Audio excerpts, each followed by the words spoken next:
Last lecture में हम देखो अभी तक हम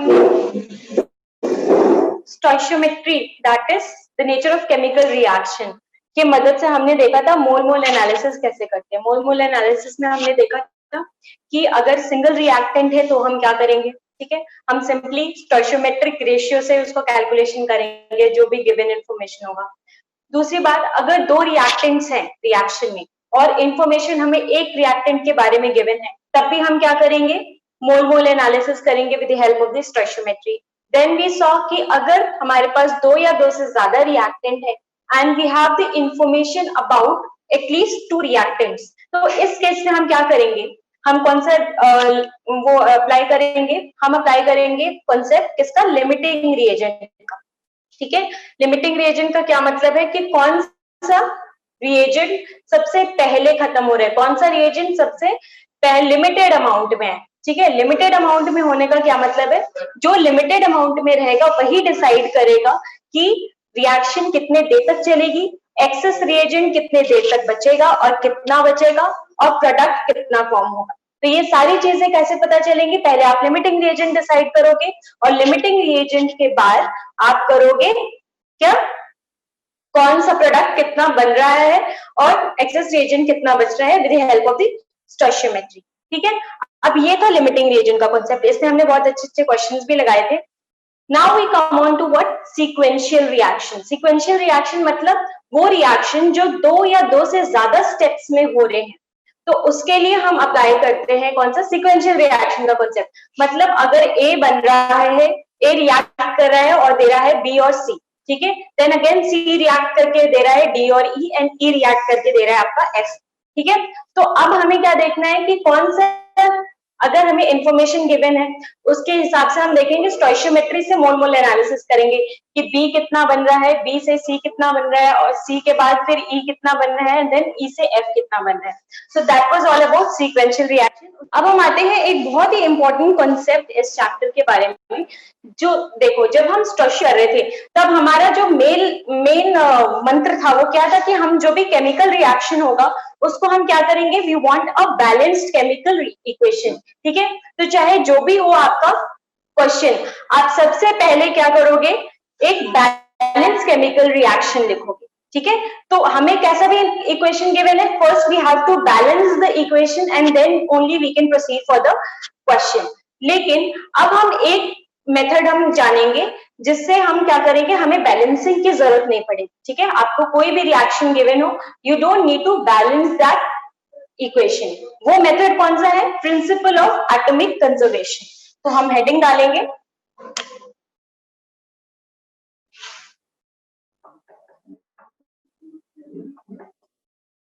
principle of atomic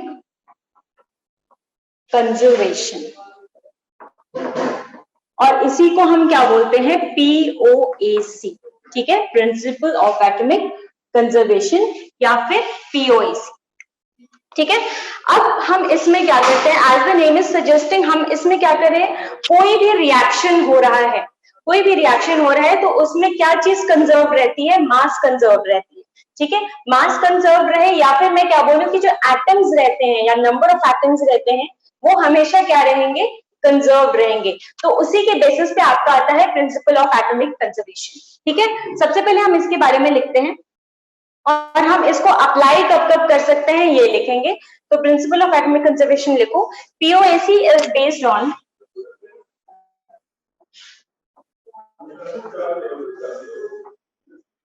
POAC is based on conservation of mass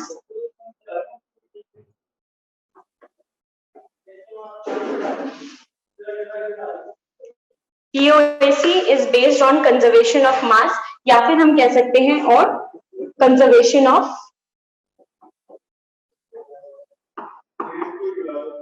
atoms. ठीक है, कंजर्वेशन ऑफ मास या कंजर्वेशन ऑफ एटम्स के बारे में होता है। ठीक है, and according to it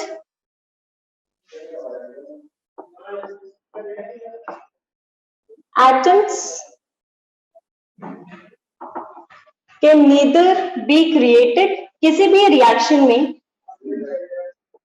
created nor be destroyed in a chemical reaction. ठीक है, किसी भी केमिकल रिएक्शन में जो एटम्स रहेंगे वो हमेशा क्या रहेंगे, कंजर्व रहेंगे. ठीक है, and it can only be converted from one form to another form. Bracket में लिख देंगे, इट कैन बी, जैसे कार्बन मोनोऑक्साइड कार्बन डाइऑक्साइड बन सकता है, कार्बन कार्बन मोनोऑक्साइड बन सकता है. So it can only be converted from one form to another form. It cannot be created or destroyed. It can just be converted from one form to another.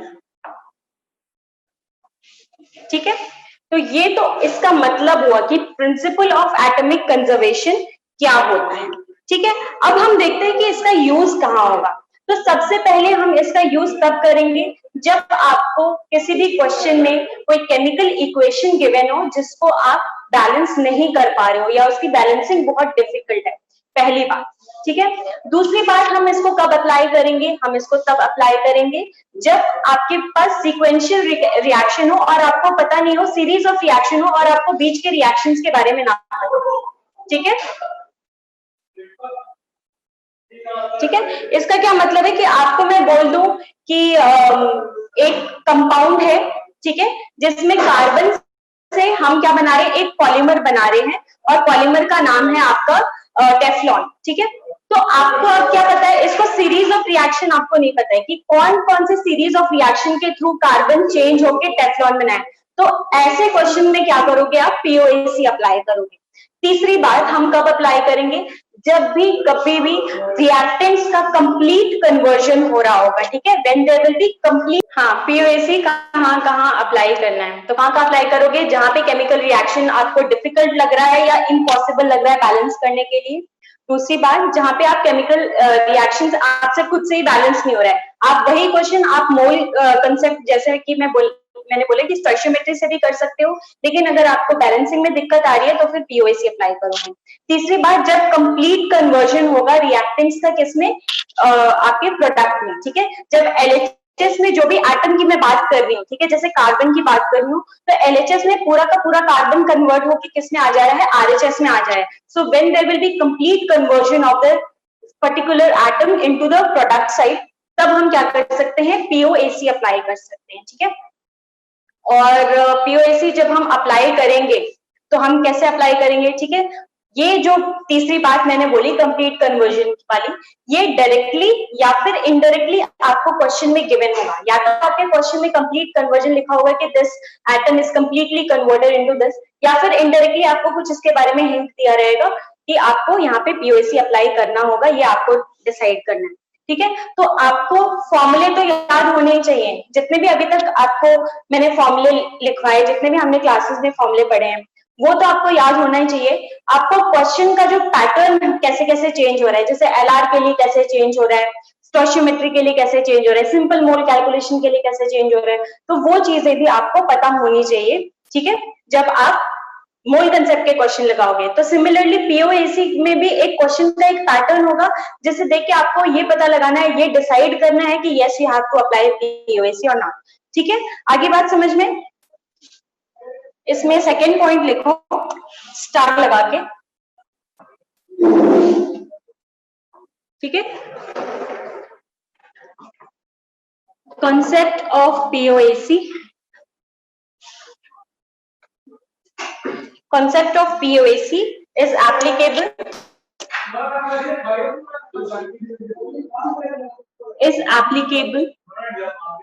when a chemical reaction seems difficult to balance. ठीक है, हमें वो difficulty हो रही है balance में, difficult to balance और impossible to balance. Impossible कब होगा, जब आपको पूरे रिएक्टेंट्स के बारे में या पूरे सीरीज ऑफ रिएक्शन के बारे में ही नहीं पता होगा. Then at that time your reaction is impossible to be balanced. तो इम्पॉसिबल टू बी बैलेंस्ड. ठीक है, पीओएसी हम तब अप्लाई करेंगे. और सबसे इंपॉर्टेंट चीज कि when it is applicable on that atom, ठीक है, यहाँ पे इंपॉर्टेंट कर लेना ये दोनों पॉइंट, ठीक है। और पीओएसी अपने आप में ही एक बहुत ही इंपॉर्टेंट टॉपिक है, ठीक है। It is applicable on that atom, ठीक है। कौन से एटम में एप्लीकेबल होगा? Which is completely consumed, which is completely consumed during the course of reaction.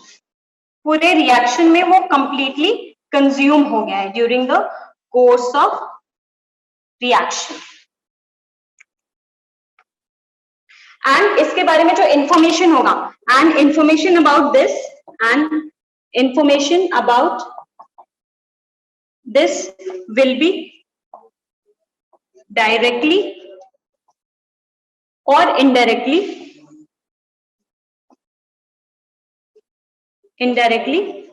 Given in the question, ठीक है। इट विल बी डायरेक्टली और indirectly given in the question. अब ये होगी आपकी पीओएसी की थ्योरी कि पीओएसी क्या है, ठीक है। पीओएसी कौन से कॉन्सेप्ट में लगाएंगे आप, ठीक है, और हम कब कब अप्लाई कर सकते हैं पीओएसी। अब इसको हम समझते हैं। इतना थ्योरी सबने लिख लिया? सबने? Second point, it is applicable on that atom which is completely consumed during the course of reaction। मतलब वो complete consume हो गया है, मतलब पूरा का पूरा LHS से वो पर्टिकुलर एटम जो है वो किस में कन्वर्ट हो गया है? प्रोडक्ट में कन्वर्ट हो गया, मतलब RHS में आ गया है, ठीक है। पीओएसी हम हमेशा एटम पे लगाते हैं, ठीक है, एटम पे लगाएंगे, ठीक है। आप देखते हैं इसको अप्लाई कैसे करेंगे। So let us suppose we have a chemical reaction, ठीक है। We have a chemical reaction in which we have H2S is reacting with HNO3, ठीक है। HNO3 से रिएक्ट कर रहे हैं and we have NO sulphur and H2। ये एक रिएक्शन है, ठीक है। वो कंप्लीट कर लिया सबने? समझा दो ना मैं हम। देखो अब हम क्या करेंगे, इसमें पीओएसी अप्लाई करेंगे। पीओएसी मैंने जैसे कि बोला है कि अप्लाई होता है एटम पे। तो यहाँ पे कौन कौन से एटम दिख रहे हैं जल्दी बताओ? एक तो हाइड्रोजन दिख रहा है, एक सल्फर दिख रहा है, एक ऑक्सीजन दिख रहा है और नाइट्रोजन दिख रहा है, ठीक है। तो ये सारे एटम्स हैं जिन पे हमें पीओएसी अप्लाई करना है। अब मुझे एक सिंपल से बात बताओ, इससे हट जाते हैं। मुझे बताओ कार्बन डाइऑक्साइड की अगर मैं बात करूं तो एक मोल कार्बन डाइऑक्साइड में कितने मोल कार्बन एटम्स होंगे? वेरी गुड, ठीक है। ये हमें कहां से पता चला? इसके ये जो सबस्क्रिप्ट में हमें कोई अगर ऑक्सीजन कितने होंगे, एक मोल कार्बन डाइऑक्साइड में कितना ऑक्सीजन होगा? 2 ऑक्सीजन होगा, ठीक है, 2 मोल, सॉरी।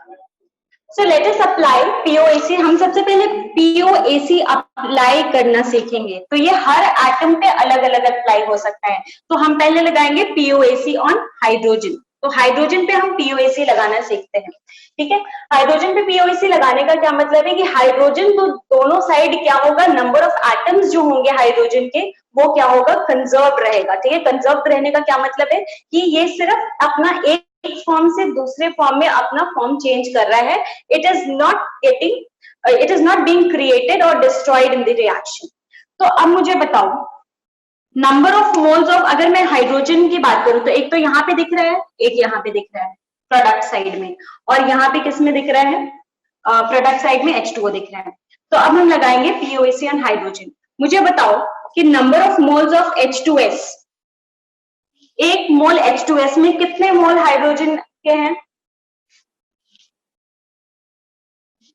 2। तो मैं क्या बोलूंगी? 2 into number of moles of H2S, ठीक है। अब मुझे नंबर ऑफ एटम्स निकालना है क्योंकि हम क्या कर रहे हैं? पीओएसी कर रहे हैं, ठीक है। पहले मैं एक बार एटम्स लगा के दिखा दे रही हूँ, वो एटम्स लास्ट में कैंसिल ही हो जाएंगे, इसलिए हम Na नहीं लिखेंगे। अब इतने मोल H2S के हो गए, नंबर ऑफ एटम्स निकालने के लिए मैं क्या करूंगी? इसको Na से मल्टीप्लाई कर दूंगी, है ना? कर दूंगी ना? इसको हम क्या करते हैं? Na से मल्टीप्लाई कर देते हैं। मैं रेड से इसलिए लिख रही हूँ ताकि ये बाद में कैंसिल हो तो आपको दिख जाए। अब देखो अब HNO3 में भी नंबर ऑफ एटम्स तो क्या हो जाएगा, ऐड हो जाएगा। HNO3 में कितने एटम्स है, अगर number of moles of HNO3 ये है तो एक टाइम्स, क्योंकि इसका क्या है, ये एक ही है हाइड्रोजन एक मोल में, इनटू नंबर ऑफ एटम्स निकालना है हाइड्रोजन का HNO3 में, तो हम फिर से क्या कर देंगे, इनटू Na कर देंगे। ठीक है, अभी आप नहीं लिखोगे, अभी आप सिर्फ समझोगे। अब प्रोडक्ट साइड में आते हैं, मतलब इतना प्लस इतना इक्वल्स टू कितना हो जाएगा, यहाँ पे क्या हो जाएगा, कंजर्व हो जाएगा। तो यहाँ पे अगर number of moles of H2O है n, तो उसमें हाइड्रोजन कितना होगा, ट्वाइस होगा। ठीक है, और क्या हो जाएगा, नंबर ऑफ एटम्स निकालना है तो अगेन हम क्या कर देंगे, इनटू Na कर देंगे। ठीक है, अब आप देखो तो ये जो Na है ये पूरा क्या हो रहा है, कैंसिल हो रहा है, तो इसलिए आप Na ना भी लिखो, क्योंकि LHS और RHS दोनों में Na आ रहा है और फाइनली कैंसिल हो जाएगा, इसीलिए आप Na ना भी लिखे तो चलेगा। ठीक है, तो ये हो गया आपका POAC, आपने किस पे लगा दिया, हाइड्रोजन पे। फिर से एक बार मैं समराइज करती हूँ, POAC हम लगा रहे हैं किस पे, हाइड्रोजन पे। हाइड्रोजन पे POAC लगाने का क्या मतलब है कि हाइड्रोजन के एटम्स जो हैं वो कंजर्व्ड हैं in the reactant side and the product side. ठीक है, तो एटम्स कंजर्वेशन का क्या करेंगे, देखो नंबर ऑफ मोल्स अगर इसके NH2S है तो उसका ट्वाइस हो जाएगा नंबर ऑफ हाइड्रोजन के मोल्स। ठीक है, HNO3 का जितना भी मोल होगा उसका 1 टाइम्स हो जाएगा क्या, हाइड्रोजन का मोल, एंड अगेन H2O में ट्वाइस हो जाएगा number of moles of hydrogen के। तो ये क्या हो गया आपका POAC ऑन हाइड्रोजन हो गया। क्लियर है, अब हम लगाते हैं दूसरे पे। अब हम लगाएंगे POAC, मैं एक और लगा के दिखा दे रही हूँ, बाकी आप लगाओ। सल्फर पे लगाते हैं, चलो। अब बताओ, यहाँ पे एक तो सल्फर यहाँ है H2S और एक कहाँ है, ये। ठीक है, तो अब मुझे बताओ H2S का जितना भी मोल होगा उसका 1 टाइम्स क्या होगा, इसका मोल होगा, और तो कहीं सल्फर आ नहीं रहा। अब सल्फर यहीं पर आ रहा है, मतलब N कितना होगा सल्फर का, जितना भी number of moles of sulphur होगा वही हो जाएगा। ठीक है, तो N जितना नंबर ऑफ मोल H2S का होगा उतना ही number of mole of sulphur होगा। ठीक है, अब आप लोग लगाइए POAC on oxygen and nitrogen. चलो लगा के बताओ। सबसे पहले हमें इसको अप्लाई करना आना चाहिए, दैट इज वेरी इंपॉर्टेंट, कि किसी भी क्वेश्चन में आप POAC अप्लाई करना सीखो। सिंपली क्या करना है, उस एटम का वो जिस भी कंपाउंड में है वो कितने टाइम्स उसका नंबर ऑफ मोल होगा उससे इक्वेट कर देना है। तो आप लगाइए POAC ऑन ऑक्सीजन पे। आ रहा है समझ में सबको। अब मैं अगर ऑक्सीजन की बात करूं तो ऑक्सीजन कहाँ आ रहा है, एक तो यहाँ आ रहा है और एक यहाँ आ रहा है और एक यहाँ आ रहा है। अब HNO3 का जितना भी नंबर ऑफ मोल होगा उसका थ्राइस होगा क्या, ऑक्सीजन का नंबर ऑफ मोल, मतलब 3 into number of moles of HNO3 is equals to number of mole of oxygen कितना होगा, इसी के बराबर होगा, मतलब number of moles of NO 1 into. ठीक है, अभी मैं 1 इंटू करके लिखा रही हूँ, बाद में क्या करेंगे इसको हम स्किप ही कर देंगे 1 को। ठीक है, फिर H2O का जितना भी मोल होगा उतना ही क्या होगा, ऑक्सीजन का मोल होगा। तो ये आ गया आपका POAC ऑन ऑक्सीजन। अब आते हैं POAC ऑन नाइट्रोजन पे। तो नाइट्रोजन एक यहाँ आ रहा है और एक NO पर आ रहा है, सिंपल। तो यहाँ पे क्या होगा, एक ही है, तो फिर 1 into number of mole of HNO3 एक इसके बराबर होगा 1 into number of moles of N। तो ऐसे हम POAC डिफरेंट डिफरेंट रिएक्शंस में अप्लाई करते हैं। ठीक है, POAC हमें ये बताता है कि जो एटम्स हैं किसी भी रिएक्शन में वो कंजर्व्ड है। ठीक है, वो क्या हो रहा है, सिर्फ 1 फॉर्म से। क्या मिला इससे, अभी हम सीख रहे हैं इसको लगाना। ठीक है, हम इसको अप्लाई करना सीख रहे हैं, इसको क्वेश्चन के फॉर्म में अभी करेंगे। ठीक है, पहले आपको अप्लाई करना आना चाहिए। तो अभी एक और में अप्लाई, किसी को अप्लाई करने में दिक्कत आ रहा है तो एक और 2-3 क्वेश्चन दे दे रही हूँ, आप अप्लाई करो, उसके बाद हम एक क्वेश्चन करेंगे। दे दो 2-3 और प्रैक्टिस के लिए, अप्लाई करो आप। Al plus O2 gives Al2O3।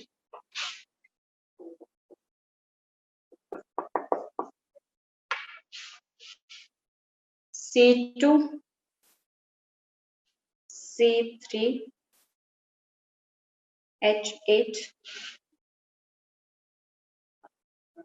1 2 3 1 2 3 1 2 plus oxygen gets CO2 plus H2O। और करो एक और, चल पहले इन दोनों पे करो। सुनो, अब यहाँ पे दो ही एटम है और दोनों पे हमें पीओएसी अप्लाई करना है, क्योंकि अभी हम अप्लाई करना सीख रहे हैं। क्वेश्चन में हम उस एटम पे अप्लाई करेंगे जो कंप्लीटली कन्वर्ट हो रहे हैं, ठीक है, लेकिन यहाँ पे हम सीख रहे हैं इसलिए हम सब पे ही अप्लाई करना सीखेंगे, ठीक है। करो, बस एक बच्चे का हुआ अभी तक। ओके, ठीक है, अब हम पहले अप्लाई करते हैं, जिनका नहीं हुआ वो जल्दी से देखो। पीओएसी ऑन एल्यूमिनियम करेंगे, तो यहाँ पे एल्यूमिनियम का एक ही जगह है और यहाँ पे भी एक ही जगह है, तो यहाँ पे जितना भी number of mole of aluminium होगा, तो यहाँ पे 1 से मल्टीप्लाई कर देती हूँ क्योंकि Al एक ही है, ठीक है। तो यहाँ पे कितना हो जाएगा, Al2O3 का जितना भी नंबर ऑफ मोल होगा उसका ट्वाइस क्या हो जाएगा, एल्यूमिनियम का मोल, ठीक है। अगर हम O2 पे करते हैं तो पीओएसी ऑन O2 देख लो क्या करेंगे हम। यहाँ पे ऑक्सीजन का कितना मोल होगा, जितना भी number of mole of oxygen molecule होगा उसका ट्वाइस हो जाएगा इसका number of mole of oxygen atom, क्योंकि मैंने क्या बोला था, हम पीओएसी हमेशा अप्लाई करेंगे किस पे, एटम पे, ठीक है। और यहाँ पे क्या हो जाएगा, thrice of number of moles of Al2O3, ठीक है। कमिंग ऑन टू हियर, यहाँ पे हम पीओएसी 3 जगह अप्लाई करेंगे, पीओएसी ऑन C, तो यहाँ पे क्या हो जाएगा, इसका जितना भी मोल होगा उसके थ्राइस मोल होगा क्या, ठीक है। और यहाँ पर एक ही जगह, यहाँ पे भी एक ही जगह, तो ये क्या हो जाएगा, इक्वल्स टू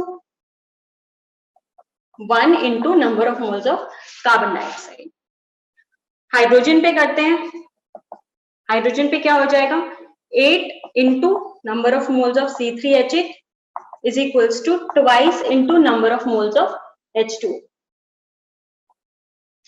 ऑक्सीजन पे करते हैं, ऑक्सीजन पे करेंगे तो यहाँ पे क्या हो जाएगा, twice into number of moles of O2, और यहाँ पे क्या हो जाएगा, twice into number of moles of CO2 and 1 times of number of moles of H2। Clear है,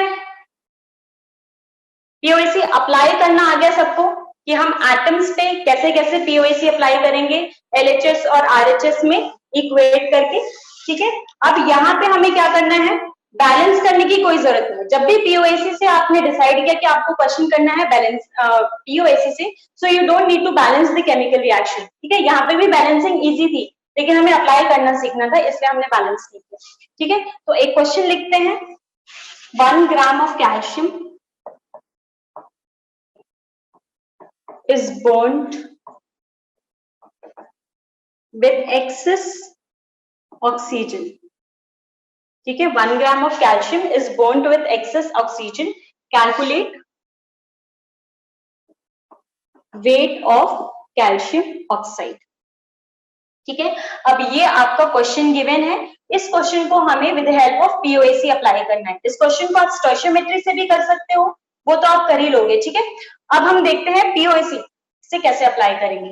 तो मुझे बताओ रिएक्शन क्या होगी, कैल्शियम को हम बर्न कर रहे हैं किसमें, ऑक्सीजन में, और क्या बनेगा, कैल्शियम ऑक्साइड। अब मैंने डिसाइड किया है कि मैं इस पे क्या लगाऊंगी, पीओएसी लगाऊंगी, ठीक है। और किस एटम पे पीओएसी लगेगा बताओ, यहाँ पे किस एटम पे पीओएसी लगेगा, कैल्शियम पे। क्यों, यहाँ पे लिखा है 1 gram of calcium is bond in excess oxygen, तो ऑक्सीजन तो एक्सेस में है, ऑक्सीजन तो एक्सेस में, उसका कभी कंप्लीट कन्वर्जन हो ही नहीं सकता, मतलब कंप्लीट कन्वर्जन किसका हो रहा होगा, कैल्शियम का, ठीक है। तो हम क्या लगाते हैं, पीओएसी ऑन कैल्शियम। तो यहाँ पे अब देखते हैं पीओएसी ऑन कैल्शियम कैसे लगाएंगे, कि number of moles of calcium किसके बराबर होगा, number of moles of calcium oxide, है ना, 1.4 ग्राम, राइट। अब number of moles of calcium कैसे निकालेंगे, हमें गिवन इंफॉर्मेशन है इसका वेट, यहां से हम नंबर ऑफ मोल्स निकाल सकते हैं, मतलब क्या, W बाई मोलर मास, और ये क्या हो जाएगा, इसका वेट हमें निकालना है, और इसका भी, इसका वेट कितना हो जाएगा, इसका तो हमारे पास 1 ग्राम पता ही है, और कैल्शियम का कितना होता है 40, और ये क्या हो जाएगा वेट अपॉन कैल्शियम ऑक्साइड का कितना हो जाएगा 40 + 16 दैट इज 56। तो W क्या हो जाएगा 56/40 दैट इज 1.4 ग्राम। ठीक है, ऐसे अगर हमें इस क्वेश्चन को, इतना समझ में आ गया, जैसे आप अभी तक सॉल्व कर रहे थे स्टोइचियोमेट्री से करते हैं, चलो फिर आंसर देखते हैं, क्योंकि ये तो सिंपल था क्वेश्चन, आप बैलेंसिंग कर भी लोगे इसको इजीली और सॉल्व भी कर लोगे, लेकिन अभी हम सीखना है इसलिए मैं साथ साथ में दोनों करा देती हूँ। ठीक है, इसको अगर हमें किससे करना हो,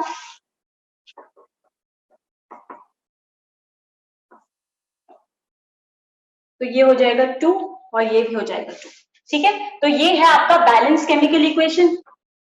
अब यहाँ पे आप सीधे सीधे स्टोइचियोमेट्री लगा लोगे, इसका कितना नंबर ऑफ मोल हो जाएगा 1/40, 1 ग्राम था, ठीक है, इसलिए 1/40, तो इसका कितना हो गया, इतना मोल हो गया, इसका 2 मोल था तो ये भी 2 मोल था, तो इसका 1/40 मोल है, तो इसका भी कितना मोल हो जाएगा 1/40 मोल।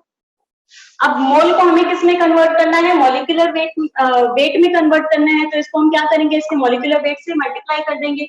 CO का कितना होता है 56, अगेन आंसर इज 1.4 ग्राम। तो आंसर क्या आ रहा है, दोनों तरफ क्या आ रहा है, सेम ही आ रहा है, बट द डिफरेंस इज यहाँ पे हमें केमिकल इक्वेशन को बैलेंस करने की जरूरत नहीं पड़ती। आई बात समझ में? पीओएसी से ज्यादा आसान है ये, ठीक है, पीओएसी बहुत आसान होती है, क्योंकि आपको केमिकल इक्वेशन बैलेंस भी नहीं करना है, और आपका मुश्किल से यहाँ पे तो मैं आपको समझा रही हूँ इसलिए आपको टाइम लग रहा है, नहीं तो ये सिर्फ 2 स्टेप, इतने में आपका क्वेश्चन सॉल्व हो जाता है। ठीक है, आपको बैलेंसिंग की जरूरत नहीं पड़ेगी, आपको ये अलग अलग मोल्स में कन्वर्ट करने की जरूरत नहीं पड़ेगी, you just have to go for these 2 steps and your question is done.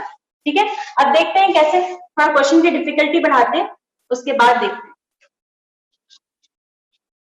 लेकिन हमें याद होना चाहिए कि पीओएसी हमें अप्लाई कब कब करना है, ये नहीं कि हर क्वेश्चन पे पीओएसी अप्लाई करके बैठ गए। पीओएसी तब अप्लाई करोगे जब कंप्लीट कन्वर्जन होगा उस पर्टिकुलर एटम का, ठीक है, अदरवाइज हम नहीं अप्लाई करेंगे। ठीक है, लिखो 27.6 ग्राम, क्वेश्चन है 27.6 gram of K2CO3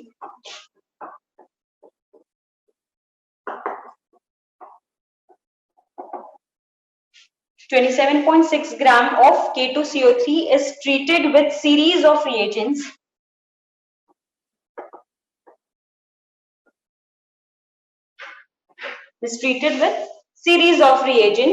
so as to convert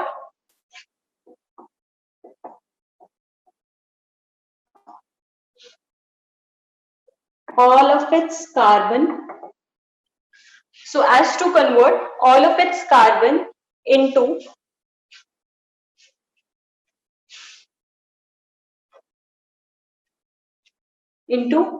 K2ZN3 FeCN whole 6। ठीक है, ये आपका कंपाउंड है। So as to convert all of its carbon into इसका whole twice into this complex. ठीक है, calculate the weight of product form, calculate the weight of product form. चलो समझ में आ गया क्वेश्चन। K2CO3 पूरा का पूरा कन्वर्ट हो रहा है किसमें, इस कॉम्प्लेक्स में। ठीक है, अब यहाँ पे मुझे बताओ हमें किस पे अप्लाई करना है, किस एटम पे अप्लाई करेंगे हम POAC. Mahak you are wrong, क्यों? क्योंकि हमें इसमें गिवन है कि we have so that all of its carbon is getting converted into this.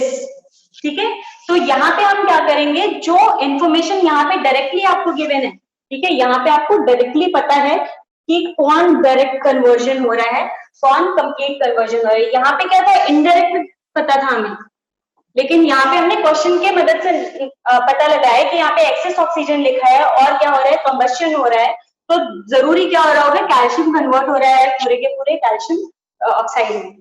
ठीक है, यहाँ पे तो डायरेक्टली गिवन है कि all of its carbon is getting converted into this complex. अब यहाँ पे देखो क्या आ रहा है, सीरीज, पहली बात तो ये कि सीरीज ऑफ रिएजेंट्स गिवन है, we don't know about the reagents कि कौन कौन से रिएजेंट्स से हमने K2CO3 को ट्रीट किया कि फाइनली हमें ये कॉम्प्लेक्स मिला। तो यहाँ पे तो केमिकल रिएक्शन लिखना ही इम्पॉसिबल है, बैलेंस तो दूर की बात, ठीक है। केमिकल रिएक्शन ही नहीं लिख सकते हम, तो बैलेंसिंग कैसे करेंगे और स्टोइचियोमेट्री कैसे लगाएंगे। दूसरा, तब तो हमें पहली बात क्लियर होगी कि हमें यहाँ पे क्या अप्लाई करना है, पीओएसी। दूसरी बात कि अप्लाई किस पे करें, तो किस पे करें, तो वो आपको डायरेक्टली गिवन है कि कार्बन पे करेंगे, क्योंकि कार्बन कंप्लीटली कन्वर्ट होता है। तो जल्दी से करके बताओ। K2CO3 is getting converted into K2ZN3 FeCN का whole 6 और पूरे का whole twice, and we have to apply POAC on what? Carbon. बहुत ही इंपॉर्टेंट, बहुत इंटरेस्टिंग क्वेश्चन होता है। पीओएसी से आप अगर क्वेश्चन सॉल्व करने लगोगे ना, फिर आप स्टोइचियोमेट्री की तरफ जाओगे ही नहीं, फिर पीओएसी से ही क्वेश्चन सॉल्व करोगे। एक बार लगाना आ गया, एक बार अप्लाई करना आ गया, एक बार ये जज करना आ गया कि आप इस पे पीओएसी अप्लाई कर सकते हो कि नहीं कर सकते। तो क्या होगा यहाँ पे, देखो कार्बन का एक ही एटम है, मतलब K2CO3 का जितना भी मोल होगा, number of mole of K2CO3 जितना भी मोल होगा उसका 1 टाइम से क्या होगा, कार्बन होगा। और यहाँ पे कार्बन कितने टाइम्स होगा, जितना भी मोल होगा किसका, इस कॉम्प्लेक्स का, अगर मैं यहाँ पे कॉम्प्लेक्स लिख दूं उसका कितना टाइम्स होगा, ये 6 टाइम और ये 2, तो 12 टाइम्स। Very good. कितना आंसर बताया था आपने। अब यहाँ पे मैं क्या number of moles of K2CO3 निकाल सकती हूँ, हाँ बिल्कुल निकाल सकती हूँ, क्योंकि हमें वेट गिवन है, मोलर मास हम निकाल लेंगे, यहाँ से नंबर ऑफ मोल्स आ जाएगा और यहाँ से हमें निकालना है 11.6 ग्राम, बिल्कुल सही जवाब। ठीक है, तो ये क्या हो जाएगा, नंबर ऑफ मोल कैसे निकालेंगे, 27.6 upon molar weight of K2CO3 कितना होता है, जल्दी बताओ, मोलर मास कितना हो जाएगा, 138। वेरी गुड, ठीक है, इज इक्वल्स टू 12 टाइम्स। अब हमें वेट ही तो निकालना है, वेट हमें पता नहीं, और मोलर मास ऑफ कॉम्प्लेक्स आप फॉर्मूले से निकालोगे, मोलर मास कितना आ रहा है कॉम्प्लेक्स का, 698। ठीक है, वेरी गुड। अब आपने सिर्फ कैलकुलेशन करना है, मैंने क्या बोला था, 2 स्टेप में आपका ये क्वेश्चन लग गया। इतना बड़ा क्वेश्चन गिवन है, आप देखते ही घबरा जाओगे अगर आपको पीओएसी नहीं पता। ठीक है, पहले तो ये कॉम्प्लेक्स देखते ही आधे बच्चे बेहोश हो जाएंगे, फिर उसमें ये सारे रिएजेंट, सीरीज ऑफ रिएजेंट्स, ये देख के बेहोश हो जाएंगे। तो 2-3 बार बेहोशी आ सकती है आपको अगर पीओएसी नहीं अप्लाई करना आ रहा तो, लेकिन अगर अप्लाई करना आ गया तो 2 स्टेप, दैट्स इट। ठीक है, और अच्छे अच्छे क्वेश्चंस करते हैं, ये बहुत अच्छा क्वेश्चन है, इस क्वेश्चन का लेवल आप लोग को बहुत इजी लग रहा है, लेकिन कई बार ऐसा होता है कि आप एग्जाम टाइम में ब्लैकआउट हो जाता है, आपको समझ में ही नहीं आता, तो इसीलिए वो ब्लैकआउट ना हो, इसलिए आप क्वेश्चन ज्यादा प्रैक्टिस कीजिए। आपको क्वेश्चन का टाइप देख के इतने ज्यादा क्वेश्चन प्रैक्टिस कर लो कि क्वेश्चन देखते ही आपको पता लग जाए कि यहाँ पे आपको क्या अप्लाई करना है। ठीक है, सो that all things will come with practice only. ये बहुत ही इंपॉर्टेंट क्वेश्चन था, जेई एडवांस लाइक। आंसर इसका होगा 11.61 या 63 ग्राम।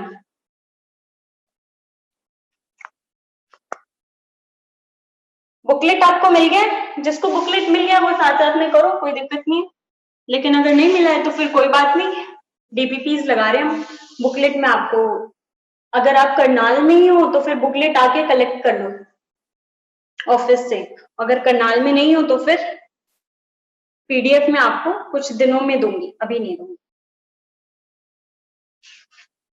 नेक्स्ट क्वेश्चन करें, एक और हम थोड़ा ऐसे बेहोशी वाला क्वेश्चन करते हैं, जिसमें आपको क्वेश्चन में समझ में ही नहीं आएगा कि क्या हो रहा है, लेकिन ऐसे भी क्वेश्चन जरूरी है। तो इसमें हम क्वेश्चन लिखते हैं, क्वेश्चन लिखो, 1 gram of dry green algae, 1 gram of dry green algae absorbs 4.7 into 10 का पावर -3 मोल्स। नहीं, जितेंद्र सर की क्लास सिर्फ मंडे और ट्यूसडे को होगी, ठीक है। इतने moles of CO2 per hour, ठीक है। अच्छा, अगर आज लेंगे तो आपको लिंक तो आ ही जाएगा, फिर आज आप देख लेना, ठीक है। If the fixed carbon atoms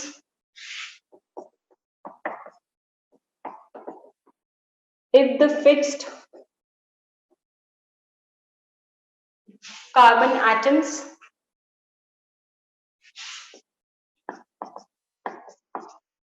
after photosynthesis, बस क्वेश्चन लिखते जाओ, अभी कुछ समझ में नहीं आएगा, समझने की कोशिश मत करो, सिर्फ लिखते जाओ। are stored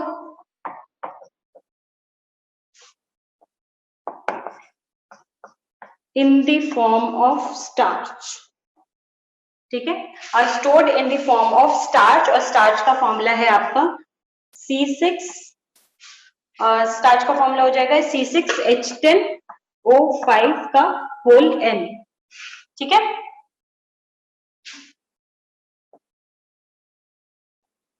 Calculate how much time is required. Calculate how much time is required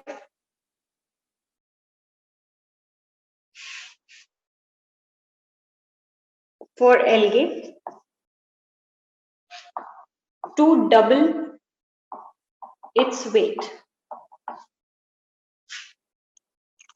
Calculate how much time is required for algae to double its weight.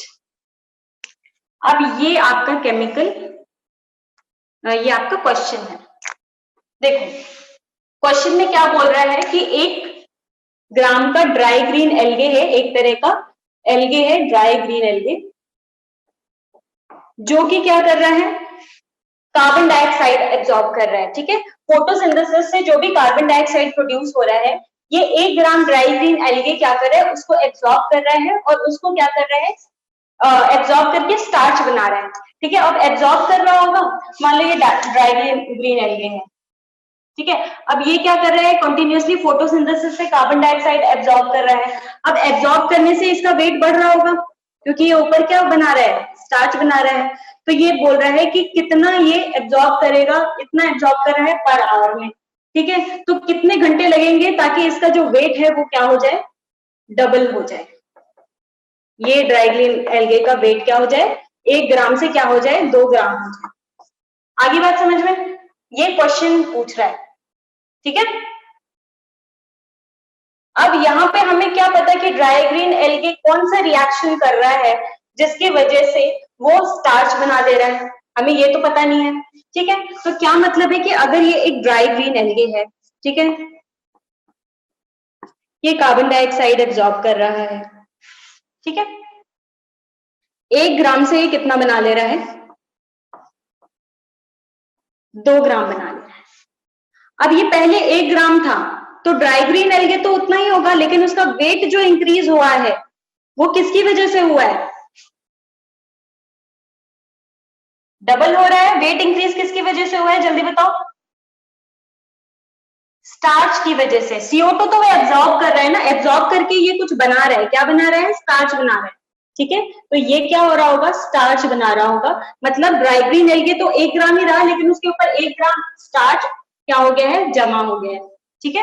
तो now we know the weight of starch, that is 1 gram, ठीक है। यहाँ पे complete conversion किसका हो रहा है, complete किस एटम का कंप्लीट कन्वर्जन हो रहा है, कार्बन का कंप्लीट कन्वर्जन हो रहा है, ये आपको क्वेश्चन में गिवन है, fixed carbon atoms after photosynthesis, मतलब जितना है उतना ही क्या बना दे रहा है, वो आपका स्टार्च बना दे रहा है। तो यहाँ पे किस अप्लाई होगा, CO2, जो रिएक्शन हमें पता है, हमें कुछ नहीं पता, हमें सिर्फ ये पता है कि CO2 जो है वो डायरेक्टली किस में कन्वर्ट हो रहा है, उसके बीच में कुछ केमिकल रिएक्शन हो रहा होगा, और वो किस में कन्वर्ट हो जा रहा है, स्टार्च में, ठीक है। So we only know this, ये मिटा दो। सो इतनी सारी कहानी के बाद हमें ये समझ में आया कि कार्बन का कंप्लीट कन्वर्जन हो रहा है, ठीक है, और कार्बन में भी क्या हो रहा है, CO2 is getting converted into what, starch। तो स्टार्च का फॉर्मूला क्या लिखवाया था मैंने, C6H10O5 का होल N, क्योंकि स्टार्च कॉम्प्लेक्स होता है इसीलिए ये N टाइम्स हो, ठीक है। अब यहाँ पे हमें इतना पता लग गया, हमें क्या निकालना है, सिंपली हमें POAC लगाना है, किस पे, कार्बन पे, ठीक है। POAC कार्बन पे कैसे लगाएंगे, जितना भी कार्बन का मोल होगा उसका 1 टाइम्स होगा, कार्बन डाइऑक्साइड का, ठीक है, नंबर ऑफ मोल्स। यहाँ पे कितने टाइम्स होगा, जितना भी number of moles of starch होगा 6n टाइम्स। वेरी गुड, ये तो 6 है लेकिन ये स्टार्च का फॉर्मूला है तो 6n टाइम्स ये होगा, ठीक है। अब हमें इसका वेट पता है, वेट हमें स्टार्च का पता है, कितना है स्टार्च का वेट,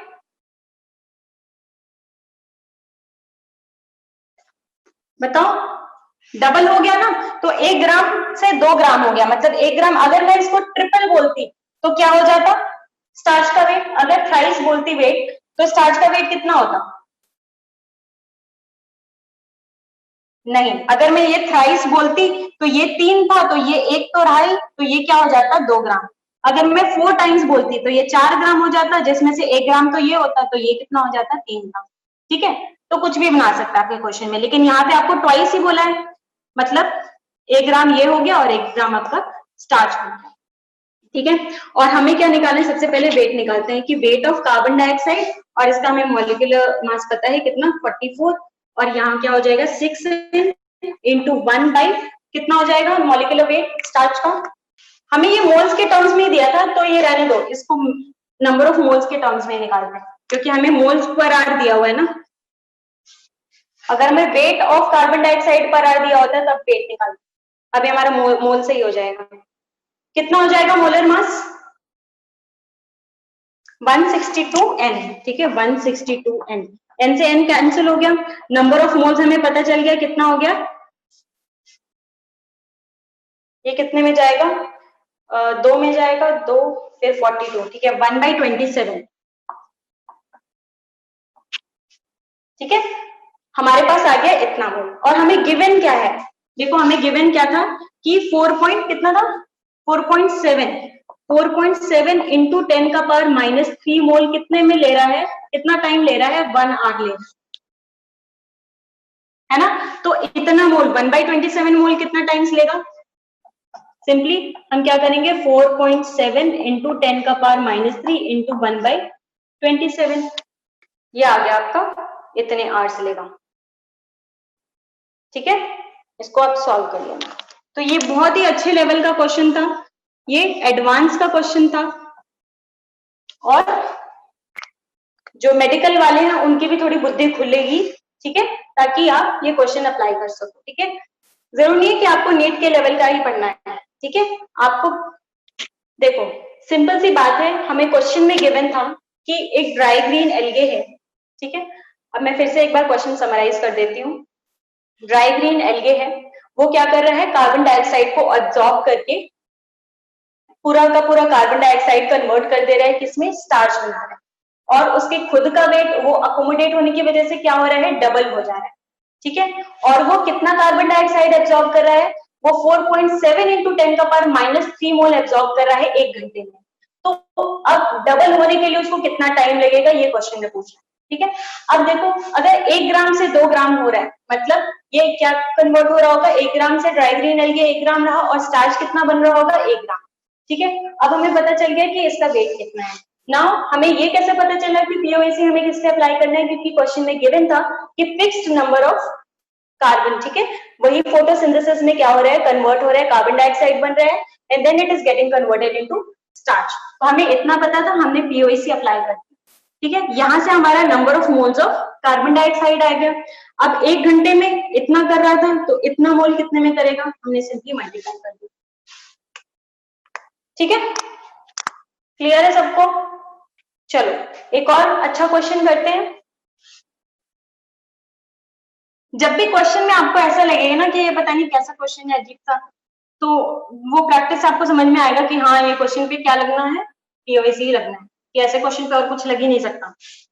जिस क्वेश्चन का ना आपको सर पता लगे ना पूंछ पता लगे, आपको बस प्रोडक्ट बता दे कि ये प्रोडक्ट है, तो उसमें पीओएसी लगाना है। चलो एक और बढ़िया क्वेश्चन करते हैं, लिखो 3 gram carbon reacts completely with 5 gram of oxygen 3 gram of carbon reacts completely with 5 gram of oxygen. Calculate percentage of CO in the product.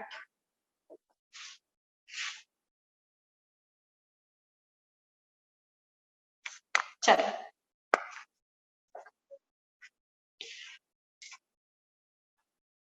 अब यहाँ पे देखो कार्बन किससे रिएक्ट कर रहा है, ऑक्सीजन से रिएक्ट कर रहा है। तो कार्बन ऑक्सीजन से रिएक्ट करके क्या बनाता है, CO2 कब बनाता है, CO2, सारे बच्चे CO2 बोल रहे हैं बेटा। CO2 कब बनाएगा, CO2 तब बनाएगा जब उसके पास जो ऑक्सीजन की मात्रा हो वो एक्सेस अमाउंट में हो, ठीक है। अब क्या है, हमारे पास एक्सेस अमाउंट में नहीं है, तो कार्बन ऑक्सीजन से रिएक्ट करके अब क्या बनाएगा, अब तो लिमिटेड अमाउंट में 5 ग्राम की, ठीक है।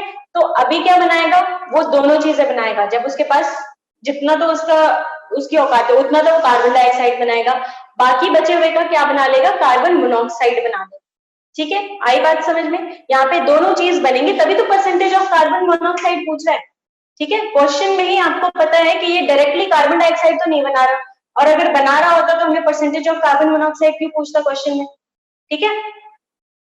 तो परसेंटेज ऑफ, देखो ये आपको पता थी बात, कैसे पता थी, आप जब गाड़ी नहीं लेते हो तो जब आप उसके इंजन के पीछे देखो, वो जो एग्जॉस्ट होता है उसके पीछे देखो, तो फिर धुआं किस कलर का होता है, व्हाइट कलर का होता है। तब धुआं व्हाइट कलर का होता है, क्यों, क्योंकि कार्बन, फ्यूल क्या है, कार्बन है। जब फ्यूल कंप्लीट कंबशन होता है तब वो क्या बनाता है, कार्बन डाइऑक्साइड, ठीक है। ट्रांसपेरेंट या थोड़ा सा व्हाइटिश होता है, लेकिन जैसे जैसे गाड़ी पुरानी होने लगती है उसका इनकम्प्लीट कन्वर्जन होने लगता है, मतलब जो गाड़ी की इंजन है वो जो पेट्रोल है उसको कंप्लीटली यूटिलाइज नहीं कर पा रहा है, उसको कंबस्ट नहीं कर पा रहा है, जिसकी वजह से वो क्या बनाने लगता है, कार्बन मोनोऑक्साइड। और कार्बन मोनोऑक्साइड का क्या मतलब है, ब्लैक धुआं आने लगना, इसीलिए आपका क्या होता है, पोल्यूशन चेकिंग होती है, ठीक है। क्योंकि इंजन पूरा का पूरा जो फ्यूल यूज नहीं कर पा रहा है, इसलिए वो काला धुआं छोड़ने लगता है। तो यहाँ पे, वहां पे भी क्या हो, कार्बन डाइऑक्साइड भी प्रोड्यूस हो रहा है जब इनकम्प्लीट कंबशन हो रहा है, तो और कार्बन मोनोऑक्साइड भी प्रोड्यूस हो रहा है, ठीक है। इसीलिए पोल्यूशन चेकिंग होती है। और carbon monoxide is a harmful gas, और आपको पता है कार्बन मोनोऑक्साइड अगर ज्यादा मात्रा में ले लो तो, ठीक है। अब चलो, आपके दादा परदादा और इन लोगों से आपकी मुलाकात हो सकती है, वी विल डाई नहीं बोलते हैं, ठीक है, गंदी बात, हम क्या बोलेंगे, आपकी मुलाकात हो सकती है अपने पूर्व जन्म के साथियों से। अब देखो यहाँ पे हमारे पास रिएक्शन क्या बन रहा है कि कार्बन ऑक्सीजन के साथ रिएक्ट करके दो चीजें बना रहे हैं, कार्बन मोनोऑक्साइड और कार्बन डाइऑक्साइड, ठीक है। अब इस क्वेश्चन को मैं दोनों तरीके से कर सकती हूँ, यस। अब इस क्वेश्चन को मैं स्टोइशियोमेट्री से भी कर सकती हूँ और पीओएसी से भी कर सकती हूँ। स्टोइशियोमेट्री से कैसे करूंगी, मैं पहले क्या बनाऊंगी, कार्बन डाइऑक्साइड के साथ मिलके मैं क्या बनाऊंगी, ऑक्सीजन के साथ कार्बन मोनोऑक्साइड, ठीक है। ये क्या हो जाएगा आपका, half O2 gives carbon monoxide. और दूसरे रिएक्शन में मैं क्या बनाऊंगी, कार्बन डाइऑक्साइड के साथ क्या बनाऊंगी, O2 के साथ मिलके कार्बन डाइऑक्साइड। ये मैं किससे कर रही हूँ, स्टोइशियोमेट्री से, जो अभी तक आप आज की क्लास से पहले करते हुए आ रहे थे, ठीक है। अब मेरे पास क्या है देखो, लेकिन मैं आपको सिर्फ ये स्टोइशियोमेट्री से इसलिए करके दिखा रही हूँ कि अगर इस क्वेश्चन को आपने स्टोइशियोमेट्री से किया, ठीक है, तो आपके लिए कितनी दिक्कतें बढ़ जाएंगी, क्यों, क्योंकि ये आपको गिवन है 3 ग्राम। अब कुछ ग्राम तो ये कार्बन मोनोऑक्साइड हाफ O2 से रिएक्ट कर रहा होगा, मतलब पूरा का पूरा 3 ग्राम तो कर नहीं रहा होगा। 3 माइनस, अगर ये x ग्राम कर रहा है तो ये क्या कर रहा होगा, 3 माइनस x ग्राम कर रहा होगा, ठीक है। आपका स्टोइशियोमेट्री से मैं अप्रोच बता रही हूँ। फिर यहाँ पे आप क्या करते हैं, और ये अगर 5 ग्राम है तो अगर ये y ग्राम रिएक्ट करता तो ये कितना करता, 5 माइनस y ग्राम रिएक्ट करता। अब आपको दोनों ही चीजें नहीं पता, अब इसमें आपको दोनों चीजें गिवन है, लेकिन ठीक है, x और y के टर्म्स में। अब यहाँ से आप LR निकालते, इसमें भी LR निकालते और इसमें भी LR निकालते, फिर आप क्वेश्चन सॉल्व करते।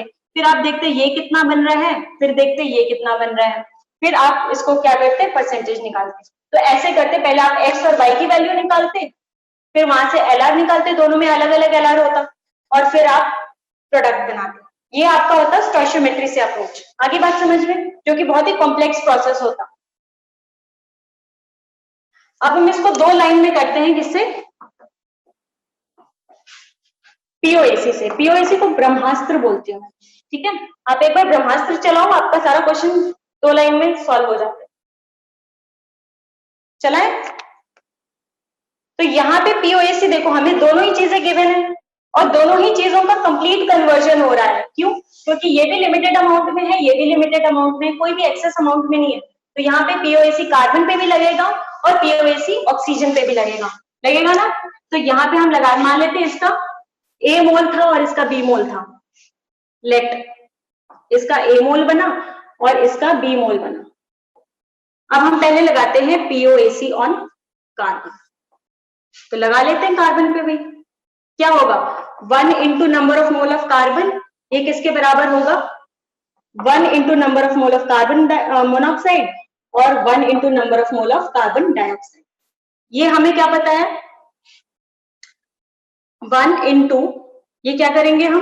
3 ग्राम है, तो 3 ग्राम को मोल में कन्वर्ट करेंगे 3/12, और ये क्या हो जाएगा? A प्लस बी, मतलब A प्लस बी किसके बराबर हो गया? 1/4 के बराबर। ये पहला इक्वेशन बन गया, बन गया ना। दूसरा इक्वेशन हमारा तब बनेगा जब हम पीओएसी किस पे अप्लाई करेंगे? ऑक्सीजन पे। ऑक्सीजन पे कैसे अप्लाई करेंगे? Twice of number of moles of O2 is equals to 1 into number of mole of carbon monoxide and 2 into number of mole of carbon dioxide. तो ये कैसे निकालेंगे? 2 इंटू इसका 5 ग्राम गिवन था, 5/32 इज इक्वल्स टू, ये क्या हो जाएगा? A प्लस 2B, ये हो जाएगा 5/16, 5/16। ये आ गया आपका दूसरा इक्वेशन। अब यहां से आप क्या निकालोगे? A और B की वैल्यू निकालोगे और नंबर ऑफ परसेंटेज ऑफ, हमें कार्बन मोनोऑक्साइड पूछ रहा है, मतलब क्या हो जाएगा? परसेंटेज कैसे निकालते हो? और CO का निकालना है, तो एक CO का कितना मोल बन रहा है अपॉन टोटल मोल कितना था, इंटू 100 कर दोगे तो परसेंटेज आ जाएगा। आगे बात समझ में? पीओएसी से इजी हो गया ना। देखो कितना ए और बी की, चलो वैल्यू जल्दी से बताओ सॉल्व करके, 2 मिनट में बताओ। फिर क्लास ओवर करते हैं और आज की क्लास में आपका पीओएसी भी खत्म हो गया है, ठीक है। परसेंटेज बताओ कार्बन मोनोऑक्साइड का, 3/16 एंड 1/16, तो परसेंटेज कितना हो जाएगा? 3/16 अपॉन 4/16, तो ये हो जाएगा कितना परसेंट? 3/4 इंटू 100, 3/4 इंटू 100 मतलब 75%, ठीक है। समझ में आ गया? पीओएसी आपने बिल्कुल एकदम अच्छे से रिवाइज करके आना है कल क्लास में, ठीक है। और पीओएसी पे क्वेश्चन मैं आपको दे दूंगी, ठीक है। पहले आपने जितने भी थ्योरी, आज जितने भी क्वेश्चन किए हैं, सारे क्वेश्चन बहुत इंपॉर्टेंट थे। आप सारे क्वेश्चन ट्राई करोगे घर पे, फिर से क्वेश्चन देख के और रफ में आप प्रैक्टिस करोगे, पीओएसी अप्लाई करना सीखोगे। जितने भी केमिकल रिएक्शंस आपने अभी तक देखे हैं इससे पिछले चैप्टर में, सब पे आप देखो, पीओएसी अप्लाई कर करके देखोगे, ठीक है, तभी प्रैक्टिस होगी।